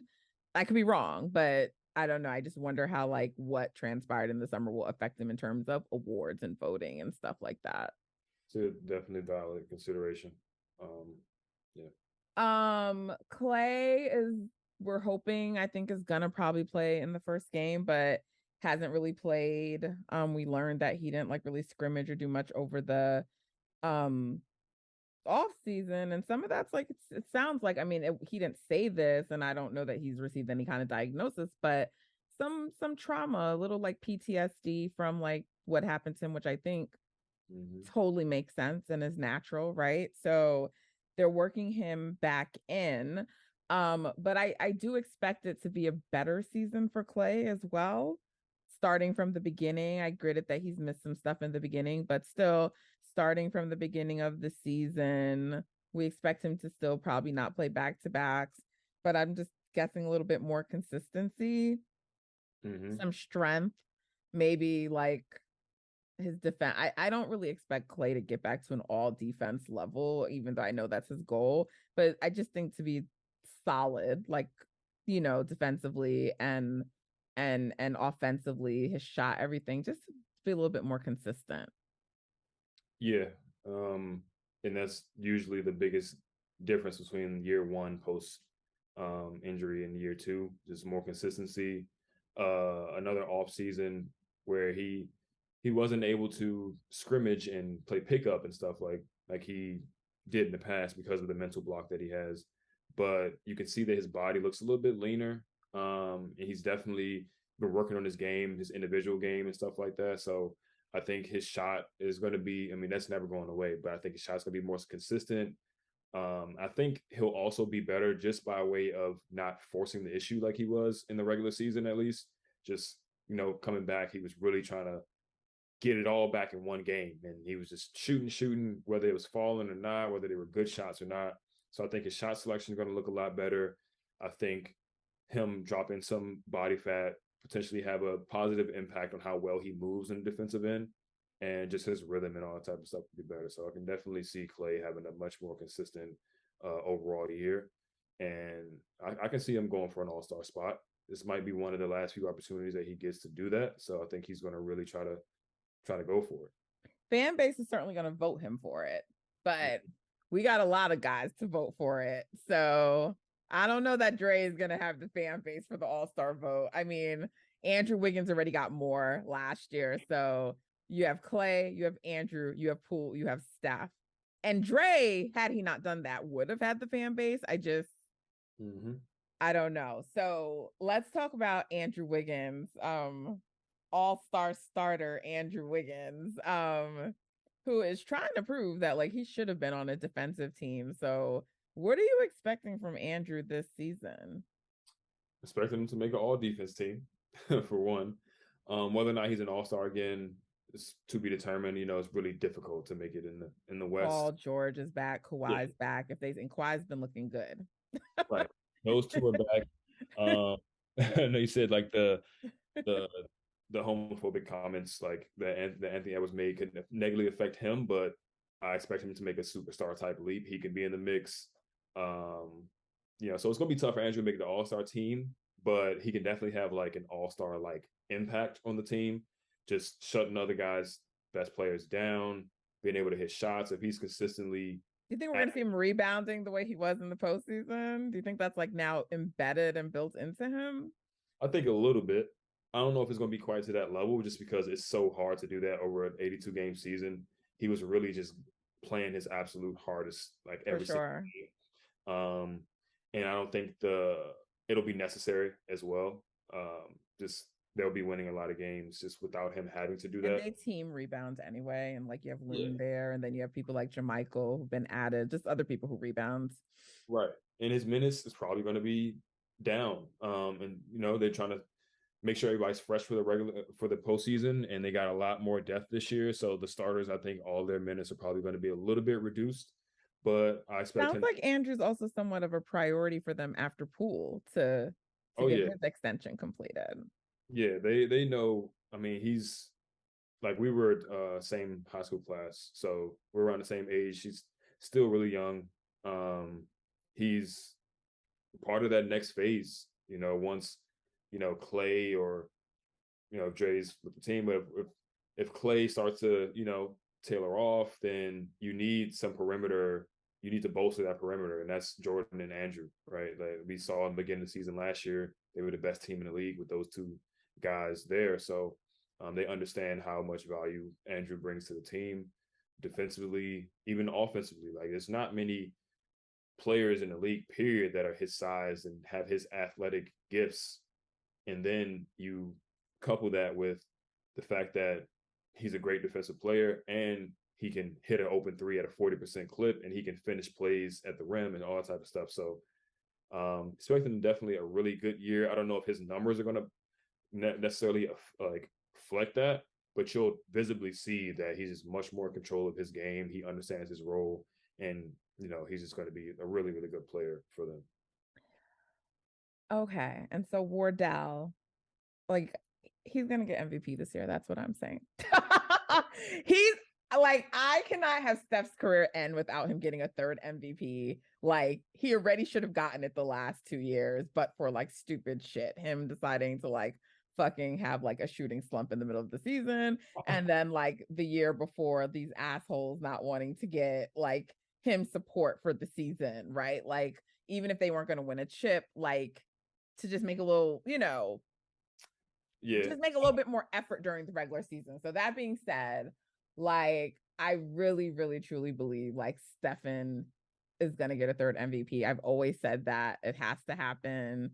And I feel like no one's even considering him. They're Luka and Jokic, and like, he's old. Like, he's in better condition than all those guys. I'll tell you that. MVP. This is what I'm saying. I want an MVP for Steph. I wanted to. As far as like the other guys, you just know Luka and Jokic are going to play like damn near 80 games, like 82 games. Maybe, but Luka, he always comes in out of shape. It doesn't sound like that's going to be what's going to happen this year, but Luka gets. I feel you. I'm not convinced on Luka. I'm really not. Like, first of all, you're not convincing me that Jokic is getting 3 MVPs in a row. Like, I don't even think that shit's happening. So people keep saying it, but like the media just doesn't like to do that. So I feel like they're gonna want any reason to give it to Luka. So I feel like Steph will be competing with that. But like, if the Warriors are rolling, he's gonna have the narrative because Dre created one. Like, you fucking brought all this drama to the team. So him kind of leading the team as they navigate like this, like the narrative is there. And then it's just like, can he get a third MVP this late year? So there is a strong narrative for him. And there needs to be an MVP narrative. It's just like, we can't have any fucking slumps, Steph, like, but it has to be like, I don't know, some kind of like insane shooting or something, because it's like, when Steph doesn't shoot like Steph, apparently he's having a bad year, even though it's better than everyone else. So, I don't know, but I want it for him. But I'm sorry, I cut you off. What were you gonna say? Oh no, you're fine. I was just saying, like, you just you assess how all these guys are going to have their case, and like you just obviously made the case for Steph as far as the narrative. And I do think that this whole Dre incident could change like how he's approaching it, right? He could have been like, all right, I'm gonna just play well, but I'm not necessarily going for MVP this year because I'm just playing for the postseason. But now he's probably like, yo, we really have to like blitz teams, to get over this thing and make sure it's in the past for us. So he might start out the season on a mission, like really trying to kill. And if he does that, I believe he doesn't want that third MVP. Like, Steph knows all the legacy stuff. He knows what's needed. And also, I know it kills him that he shot under 40% last season. So I feel like he's going to want to rectify that at a minimum. Yeah, and I think he will. It's just he says like the narrative thing, like whose narrative is the strongest and who obviously regular season record is the best is definitely heavily considered in who gets the actual award. What I was going to say about Luka and Jokic is like they're just so durable because they're just like the way that they play and their body type, they just don't get injured a lot. So they're going to have the games played edge most likely on Steph.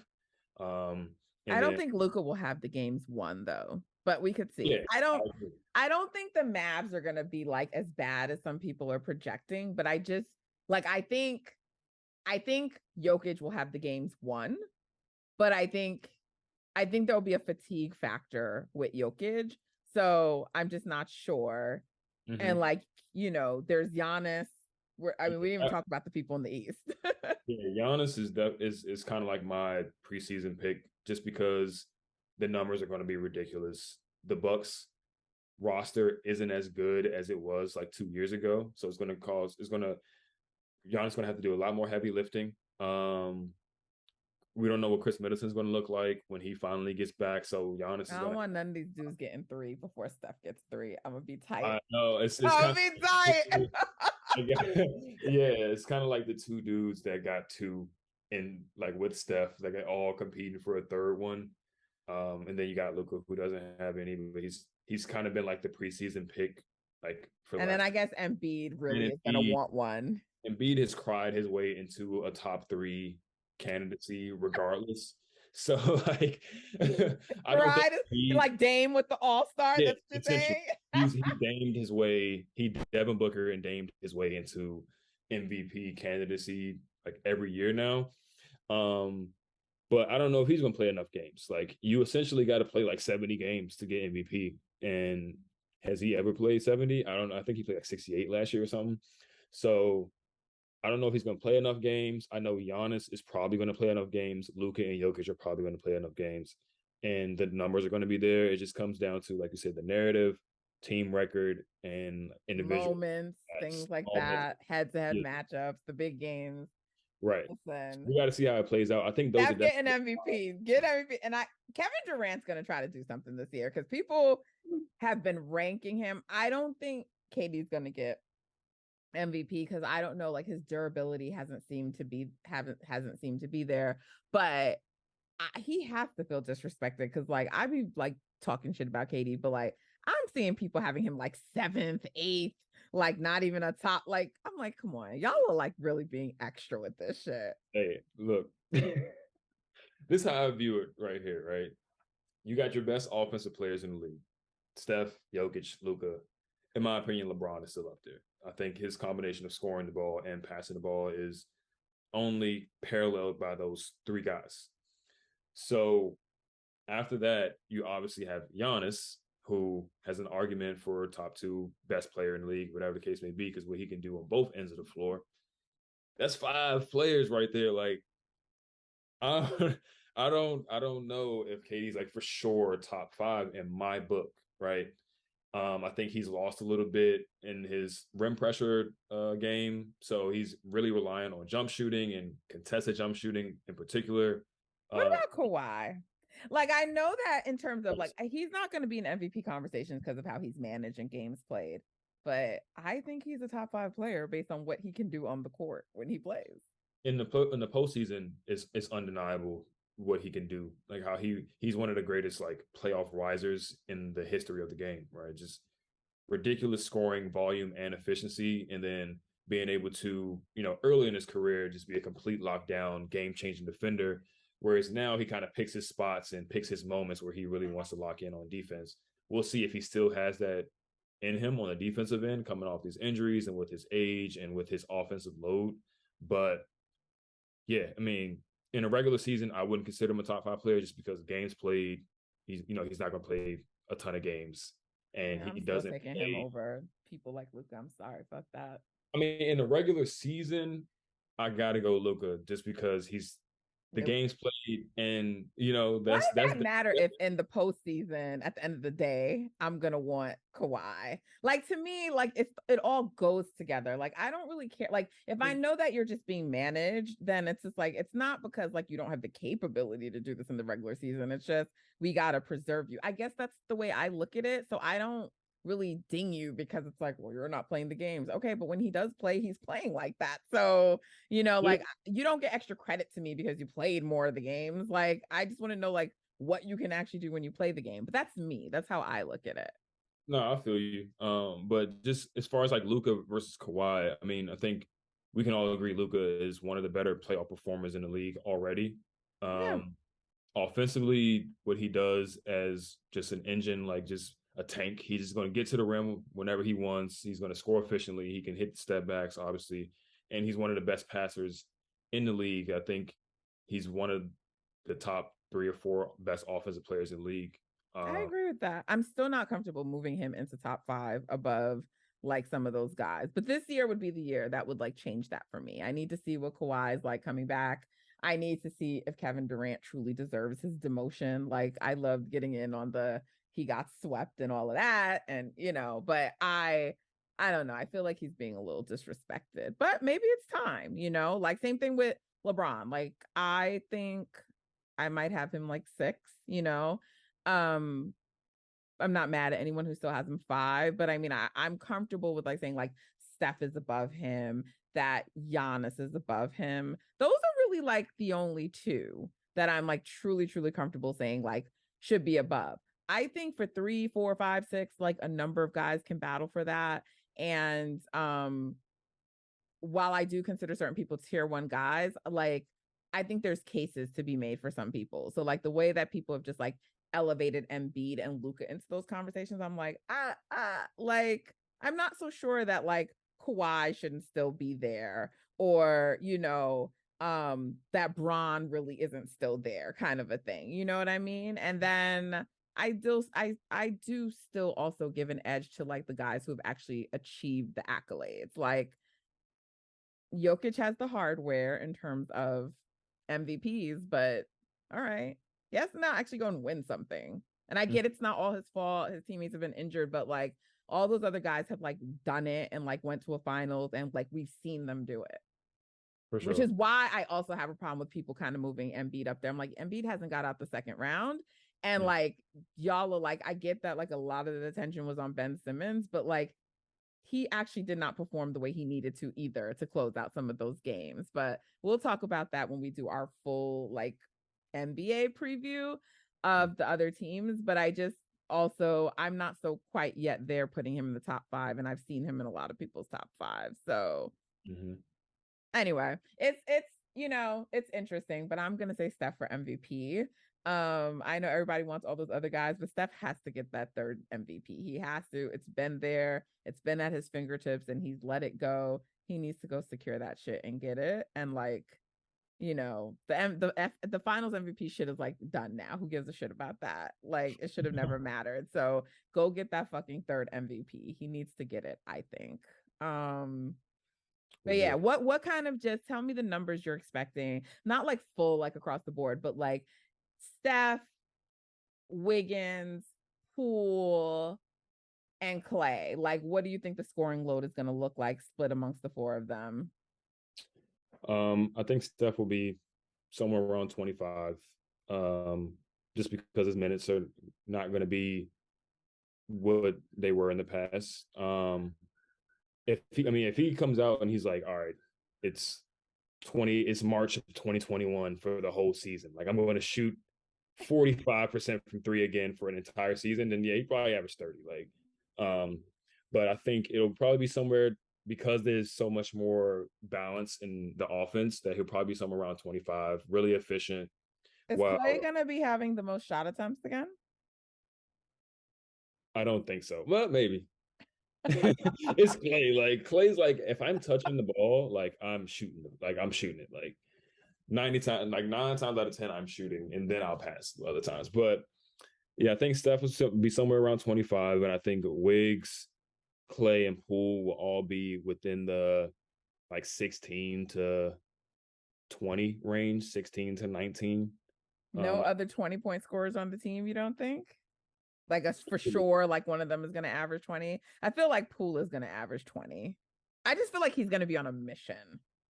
Yeah, but since he's not starting, I don't know if he's going to get enough minutes to average 20. Like he would have to be that's like fair. a ridiculous per minute score. And he's going to be sharing the floor with other scorers that I don't know if the opportunity is going to be, you know what I mean? He would have to do what he did in the other preseason game, like score 18 in a quarter. Like he might be like 17, 18 around there. Yeah, I think it'll be like that. Like he'll probably score around. Clay's gonna be 20. He ain't trying to have no season where he don't average 20. He even did it for like last year. He ain't trying to be under 20. Yeah, remember he played to like, and he had to get like a certain amount to like officially average 20 for last season, and he did it. He pays attention to shit like that. Yeah, Clay's hilarious. He probably will average 20 to be honest, because he's going to get the minutes. Like, he's starting, he's going to get the minutes. So yeah, he probably average 20. I need Steph to be more like 28. He doesn't have to be a 30-point scorer, but I think for my MVP campaign, Yeah, I think yeah. I mean, he walks in the 30 when he really wants to. So whatever he wants to average, he'll average it. Like you said, if he comes into it like, all right, I'm trying to show everybody like, all right, let me get this MVP. I'm gonna be the oldest. He'd probably be the oldest MVP. Right. That's what I'm saying. That's also gonna be like a storyline. Like all these things. Yeah, he has to do it. Yeah, I'm really still him. Like I already showed y'all in the finals, but I'm gonna show y'all again with this MVP, which I should have gotten one of the last 2 years probably. And he can go out there and average 30 if he really wanted to. Also, like the disrespect of putting him on second team last year. Second team, people ranking like Embiid and Luke and all these people above him and all these rankings. Like, yeah, and this year definitively seems to everybody be saying that Luka is the best point guard in the league, and then Steph is second, which is disrespectful to me. Yeah, I mean, I don't even think Luka would say that. That's the crazy thing. I give Luka a hard time, but he's actually like humble. He's not humble, but like when he's like, he respects the other players and like those who came before him. Right. And so I shouldn't give him a hard time, but I do. Oh well. But like disrespectful to put Luka above him. Yeah, I mean, and he's cut from that winner's cloth, right? Maybe his style of play may be different from other guys who have won significant things in the past, but he won a championship, I'm pretty sure, before he got to the NBA and the league that he was playing in. He knows that winning is same thing with Giannis. He knows that winning is what separates the best from the next players, right? So he seems like the type of player that's not just going to anoint himself just because he has the numbers. You can tell that losing really, really gets to him. So like you said, he's definitely respectful of the guys who earned the titles that they got above him, or like Steph and LeBron and all these other guys. Yeah, for sure. Well, Justin, this was like great. Like it's just so much with the Warriors. What do you see them in terms of like standings, finishing in the West, overall record, and like, do you think they're going to win it again this year and repeat? Oh, for sure. I think the only way they don't is if this incident really, really creates a rift in the team, which is a possibility, or an injury. But for basketball reasons, like I can't see any basketball. I'm knocking on wood, guys. No injuries. Right. I can't see any basketball reasons why they don't repeat. I think in the standings, they'll be top two. Whether or not they're the actual number one seed will come down to a few random games throughout the regular season where somebody might hit a game winner on them, or just how the regular season plays out because there's so many games. I think net rating, they'll probably be the best team in the league. So that'll be like the real testament to who the real best team in the league is, not necessarily their record. And top 5 offense or top 10? Top 5. I think it'll be top 5 offense and defense. I want to say they'd probably be the only team in the league that does that. There'll be a lot of teams that are top 10 in both. Not a lot, but there'll be a few teams that are top 10 in both. Clippers, Boston, stuff like that. I don't know if Milwaukee will be. Yeah, Milwaukee probably will be top 10 in both, but we'll see. Denver will probably be top 15 in defense, and potentially the number one offense. We'll see. But yeah, I don't think there's a team that realistically, basketball wise, can beat them 4 times in a series. So I got them as repeating. But the teams that we have challenging the most, is it Denver for you, or is it the Clippers, or is it both of those? In the West. We'll get into our full preview later, but in the West, who would be their biggest challenge, you think, just based on what we know of teams right now is constructed? It's probably the Clippers. Just because defensively you can see how they can project to create a little bit of issue for how the Warriors like to run their offense typically. With a lot of off-ball stuff, they can just switch a lot of things, and it'll probably come down to Steph just cooking people and Jordan just cooking people one-on-one like they kind of did against Boston, where it's like, all right, our off-ball stuff is really not working, so Steph, just go cook them. Like, it's going to come down to that, and it's probably going to cook them because they don't really have a team that is equipped to guard a player like Steph or Jordan. I know there was a big thing on Twitter about me saying that they don't have anything for Jordan, but we'll just have to wait and see. But Justin tends to be right, so I'm riding with Justin. If that's what he says, that's what it is. I truly believe that they don't. Whereas, like we saw last year with the Celtics, unlike the Lakers, who think we have no one for AD, but I digress. That's ridiculous. That's just completely ridiculous.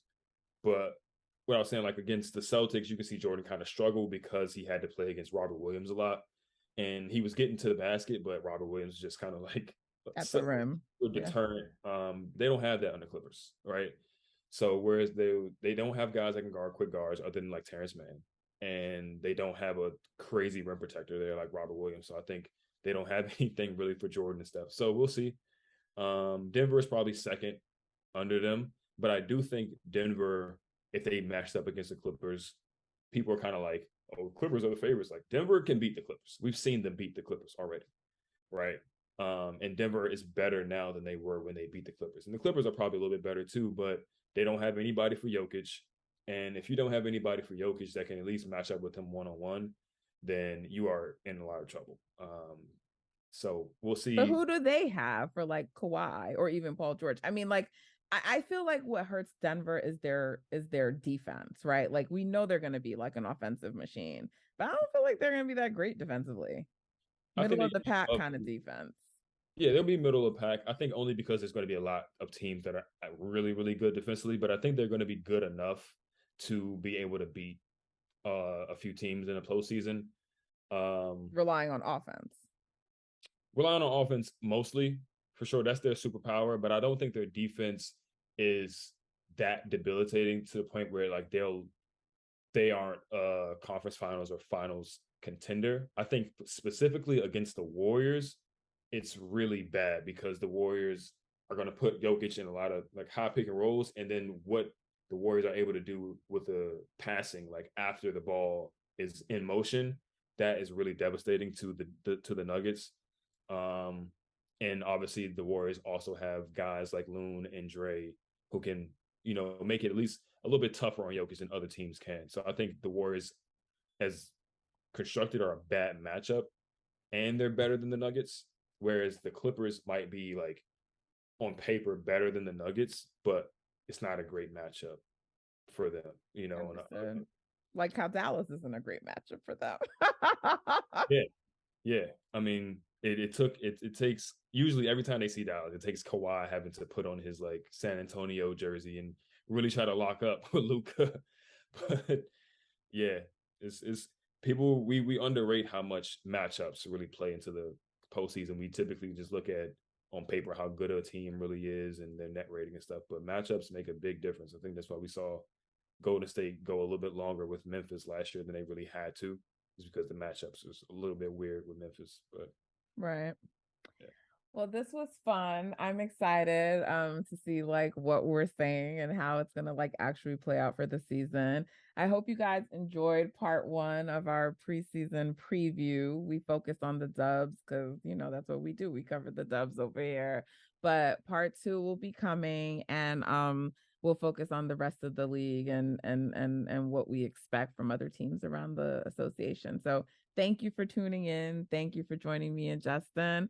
We will be back in a few days with the rest of our preview. Take care, y'all. Until next time. Hey guys, I'm back already. Just me, a quick update because the minute that Justin and I finished recording, I checked Twitter because that's, it's this time of the year. Just in general, that's what I do. I check to see what's going on. And I saw that Quindary and Lester were waived. And I know Justin and I spoke during the recording, and we were thinking Lester might get waived. So, but the shock is Quinn. I called Justin immediately after, so I didn't ask him to come back on to chat with me about it, but we're both really surprised that happened. I'm really disappointed to see Quinn get waived. And from what I can see very early, quickly from the timeline, like people aren't too happy about Quinn being waived. So I think it's a sort of Warriors fans are feeling the same. Some are speculating theory because of like what happened with Dre. They may just want like another bigger body out there.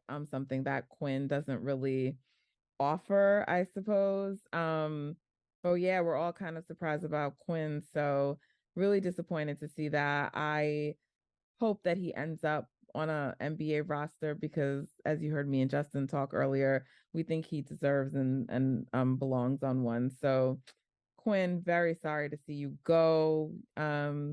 You became a fan favorite, and so I really hope you make it somewhere else and it will be good and fruitful for you. But just wanted to update before we release this episode since I was able to catch it before we set it up to release. So just a quick update, guys.